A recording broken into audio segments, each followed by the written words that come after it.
आज है 23 अप्रैल 2024। अस्सलाम वालेकुम मेरे दोस्तों, सजनों और बेलियों। आज आपको एक राज की बात बताऊं। अगर आप सब्जियां लगाते हैं, आपकी बेलें बहुत ज़्यादा लंबी तो हो जाती हैं, लेकिन उनके ऊपर फूल भी बहुत ज़्यादा लगते हैं, बट उनके अंदर से कोई फल बन नहीं पाता। अगर फल बनता है तो वो बहुत छोटे साइज़ का रह जाता है या फिर वो पीला होकर गिर जाता है। यहाँ पर खाद का काम भी हो सकता है, कीड़ों का हमला भी हो सकता है। अरे इजहार, ये क्या, तुम बनियान पहनकर ऊपर आ गए? मेरा गार्डन है, मेरा राज चलता है, यहाँ पर जैसे मर्जी आऊँ। तो कीड़ों का मामला भी हो सकता है और फंगस का हमला भी हो सकता है, लेकिन सबसे जो मेजर काम है वो सिर्फ़ और सिर्फ एक ही आपने करना है। जब पौधे की एक टहनी जो मेन स्टेम बीज में से निकलने के बाद में लंबी हो जाती है, अगर वो 100 फुट भी लंबी हो गई तो उसके आगे चाहे हज़ारों फूल लगें, लेकिन उन फूलों में एक भी फल बन नहीं पाएगा। क्योंकि मेन टहनी जो लंबी हो गई है उस पर ज़्यादा से ज़्यादा मेल फ्लावर्स ही आएंगे, फूल बहुत ज़्यादा खिलेंगे, लेकिन फीमेल फ्लावर होगा तो पोलिनेट होगा ना। जब पोलिनेशन के लिए फ़ीमेल फ्लावर ही वहाँ पर ना हुआ तो फिर फल क्या बनेगा। अब फॉर एग्ज़ाम्पल यहाँ पर रिज़ल्ट अभी से दिखना शुरू हो चुका है। इसी बेल के ऊपर आपको मैं समझाता हूँ। ये कद्दू की बेल है, घिया कद्दू है ये। तो ये बेल तकरीबन लंबी हुई थी 5 फुट के करीब। ये देखिए, यहाँ पर जैसे ही आई तो मैंने इसको यहाँ से कट कर दिया था। तो अब तो खैर ये लग रहा है ना जैसे कि पत्ते को मैंने तोड़ा हो, लेकिन ये पहले टहनी थी और जैसे जैसे ये लंबी होती है यहाँ पर एक गांठ बन जाती है। तो यहाँ से अब एक नया शूट निकल रहा है, नई टहनी निकल रही है। अब यहाँ से पौधे की ग्रोथ शुरू होगी। ये थी फर्स्ट जनरेशन जो पहली मैंने टहनी काट ली। अक्सर आपने नाम तो सुना होगा, 3G कटिंग कर लें, 4G कटिंग कर लें तो फल ज़्यादा लगेगा। तो मैं आपको 3G कटिंग करने का तरीका बताने वाला हूँ, ज़रा गौर से समझ लीजिएगा, क्योंकि अभी मेरी बेल बहुत ज़्यादा बड़ी नहीं हुई तो समझाने में आसानी हो सकती है मुझे।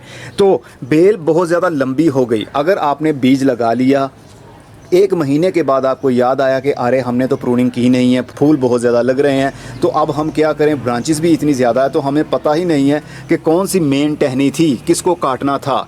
तो घबराइए मत। जितनी भी टहनियाँ आपके पास इस वक्त मौजूद हैं, अगर टहनी की लेंथ 2 से 2.5 फुट की हो चुकी है, जैसा कि ये मेन टहनी आ रही है, ये वाली मेन टहनी आ रही है और इसके आगे यहाँ से देखिए एक और टहनी निकल आई है। अगर आपके पास इस तरह की बहुत सारी लंबी लंबी सी टहनियाँ बन चुकी हैं, जैसा कि ये भी एक टहनी बन चुकी है, तो अगर आपको अब मालूम पड़ा कि आपके पौधे की ग्रोथ बहुत ज़्यादा बढ़ चुकी है तो कटिंग करनी है, तो आपने हर टहनी को आगे से पिंच कर देना है।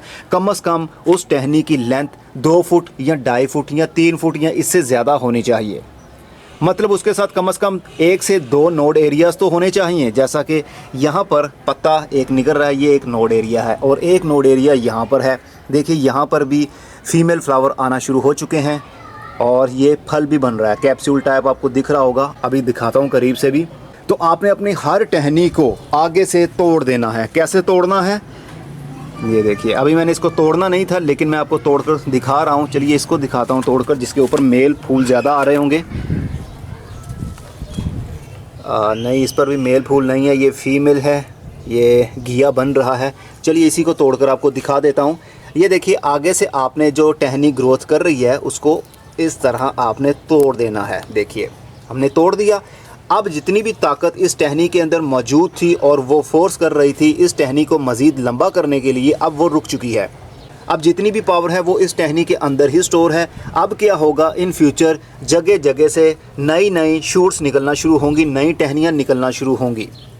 तो जितनी ज़्यादा टहनियाँ निकलेंगी उतने ज़्यादा फीमेल फ्लावर्स उसके ऊपर आएंगे, क्योंकि इस टहनी के ऊपर ऑलरेडी पहले से ही फीमेल फ्लावर आ रहे हैं, यानी इसके ऊपर घिया बन रहा है। तो इस टहनी में से आगे जो टहनियाँ निकलेंगी उसमें भी घिया ही लगेगा, मतलब फीमेल फ्लावर्स ही आएंगे। और जो मेन टहनी होती है ना, उसके ऊपर सबसे ज़्यादा मेल फ्लावर्स ही आते हैं। जैसा कि ये देखिए, ये लंबा सा ये लंबी सी एक टहनी निकली और इसके ऊपर आकर एक फूल लग गया। ये है मेल की निशानी। लंबी सी स्टिक निकलेगी, उसके ऊपर जाकर फूल लग जाएगा। और फीमेल फूल की क्या निशानी है, वो लंबी नहीं होगी जिस तरह के मेल लंबा हो गया और ऊपर जाकर इसको कली लग गई, ऐसा नहीं होगा। फीमेल हमेशा कैप्सूल में बदल जाएगी। ये देखिए, पत्ते के साथ में एक छोटी सी टहनी, तकरीबन 1 या आधा इंच की टहनी निकली, उसके आगे एक कैप्सूल बन गया। ये इस कैप्सूल के आगे देखिए फूल लगा हुआ है। फूल तो खिल जाएगा, लेकिन उसके पीछे जो सर्कल सा राउंड सा आपको दिख रहा है, ये फूल जाएगा और फ्रूट बन जाएगा। फीमेल फूल की ये निशानी है। तो फीमेल टहनियाँ जितनी भी हों उतना ज़्यादा अच्छा है, लेकिन पौधे के ऊपर हमने बोझ उतना ही डालना है कि जितना फ्रूट को हम खाद दे सकें। क्योंकि बेल के ऊपर ज़्यादा फल लग जाना कोई बहादुरी नहीं है, बल्कि उस फ्रूट को बड़ा करना ही मेन काम होता है। जितनी कटिंग करते रहेंगे 4G, 5G, 6G, 7G, 8G, जितने मर्जी जी लगाते जाइए, लेकिन आपके पौधे को उतनी खाद की ज़रूरत भी होगी। जब पौधे के ऊपर इतना सारा फल लगा होगा तो गमलों के अंदर आप कितनी उनको खाद दे देंगे। और हम वैसे भी इनको ऑर्गेनिकली लेकर चल रहे हैं, तो ऑर्गेनिक खाद इतनी ज़्यादा असरदार नहीं होती। मतलब बहुत ज़्यादा प्रोडक्शन हम देसी खाद को इस्तेमाल करके गमलों के अंदर नहीं ले सकते। ज़मीन के अंदर लगी हो बेल तो अलग बात है, ऑर्गेनिक खाद भी बहुत अच्छे से काम करती है। अब समझ लीजिए 3G कटिंग होती क्या है, मैं आपको दूर से ही समझाने की कोशिश करूंगा। और ये भी बता दूं, आपकी बेल जितनी भी लंबी है इस वक्त उसको उतना ही लंबा रहने दें, ज़्यादा लंबा मत होने दें। आइडियल हाइट जो समझी जाती है ना बेल की, ये 8 से 10 फुट हाइट में ही बढ़नी चाहिए, इससे ज़्यादा हाइट होनी ही नहीं चाहिए।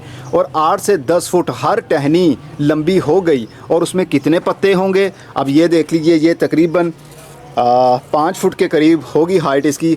एक यहाँ पर पत्ता निकल रहा है, एक यहाँ पर है, 2, 3, 4, 5, 6, 7, 8, 9, 10, तकरीबन 10 से 12 नोड एरियाज़ यानी 9 पत्ते हैं। तो अगर इस टहनी के ऊपर ज़्यादा फीमेल फ्लावर्स हुए तो समझ लीजिए एक 5 फुट की टहनी के ऊपर हर पत्ते के साथ एक फल लगेगा, यानी एक लौकी या जो भी फ्रूट लगा एक लगेगा।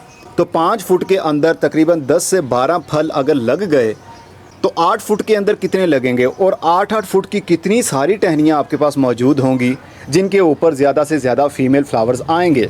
और मेल फ्लावर्स भी किसी एक टहनी के ऊपर आएँ तो उस टहनी को आपने बिल्कुल काटना नहीं है, बल्कि उसको छोड़ देना है। अगर हमने मेल फ्लावर्स को काट दिया तो फिर फीमेल फ्लावर्स का आने का कोई फ़ायदा नहीं होगा, क्योंकि वो पोलिनेट ही नहीं हो पाएगी। जब फीमेल फ्लावर पोलिनेट होगा मेल फ्लावर से तो ही तो उसके अंदर से लौकी बनेगी या फल बनेगा। इसलिए हमने कम से कम एक ऐसी टहनी छोड़ देनी है जिसके ऊपर मेल फ्लावर ज़्यादा लगते हैं, उसको काटेंगे नहीं। चाहे वो 1 फुट की हो, 10 फुट की हो, 12 फुट की हो, जितनी भी होती है उसको रहने दीजिए। चलिए मैं आपको एक पेपर पर समझा देता हूं, क्योंकि पौधे पर समझाना मुश्किल हो जाएगा मेरे लिए, क्योंकि वहां पर काफ़ी मल्टीपल शूट्स निकलना शुरू हो चुकी हैं। मान लीजिए आपने बीज लगाया और उसमें से एक टहनी निकली।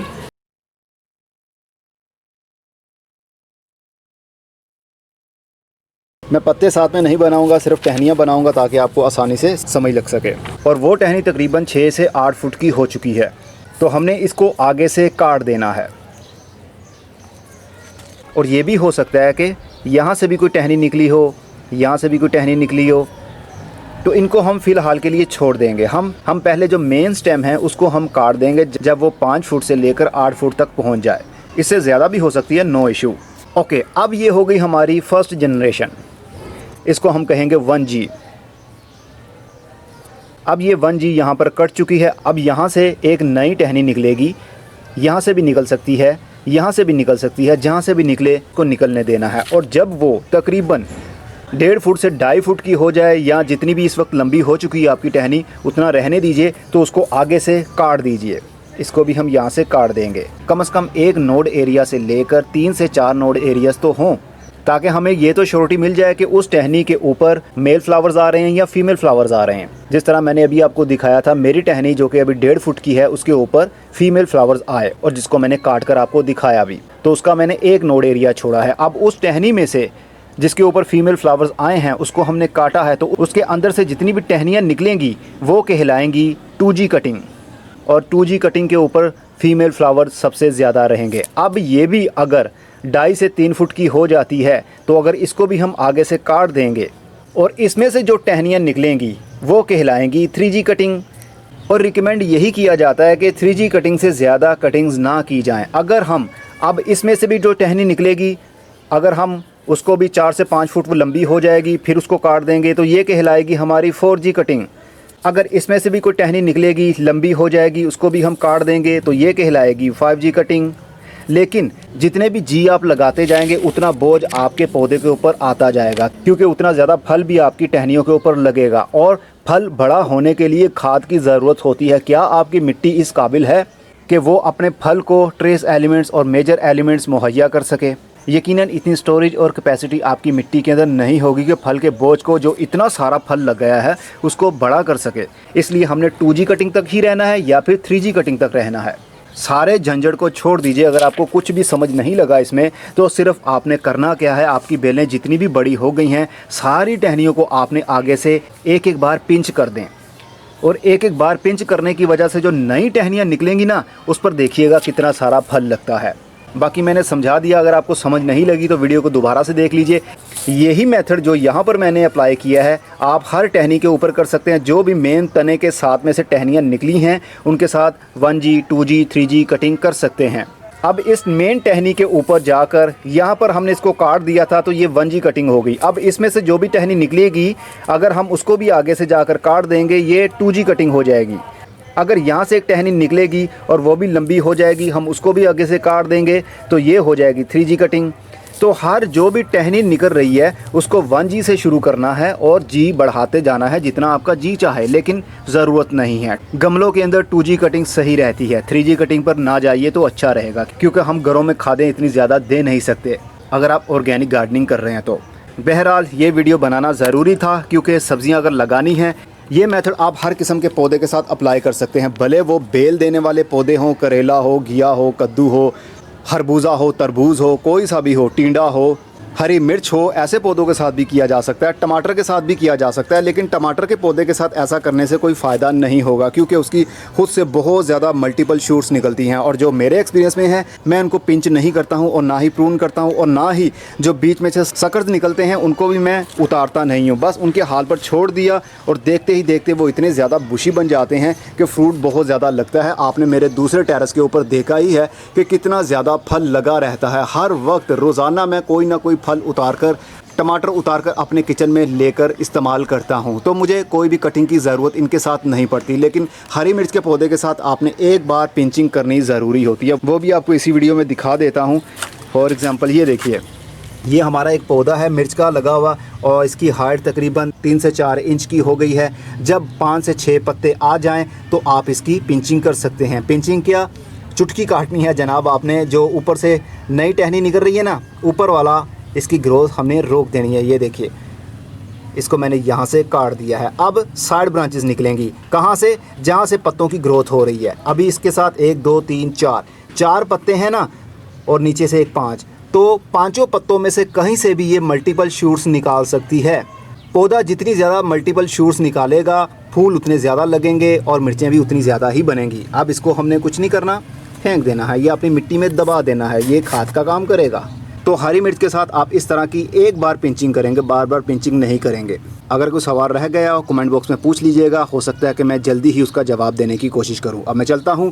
खूब सब्जियां लगाइए, अपने घर में खूब फल लगाइए और हेल्दी रहिए और ऑर्गेनिकली चलिए। केमिकल का बहुत कम इस्तेमाल कीजिए, ना होने के बराबर, बल्कि करिए ही ना। जैसा कि मैं इस बार मिट्टी के अंदर कोई केमिकल इस्तेमाल नहीं कर रहा हूँ, सिर्फ़ और सिर्फ ऑर्गेनिक। जब चाहूँ अपने गार्डन में बैठ सकता हूँ, जब चाहूँ अपने पत्तों को हाथ लगा सकता हूँ, इनकी स्मेल कर सकता हूँ, क्योंकि इनके ऊपर कोई जहरीला असर नहीं है, कोई केमिकल का इस्तेमाल नहीं है। फिर मिलेंगे, खुदा हाफिज़।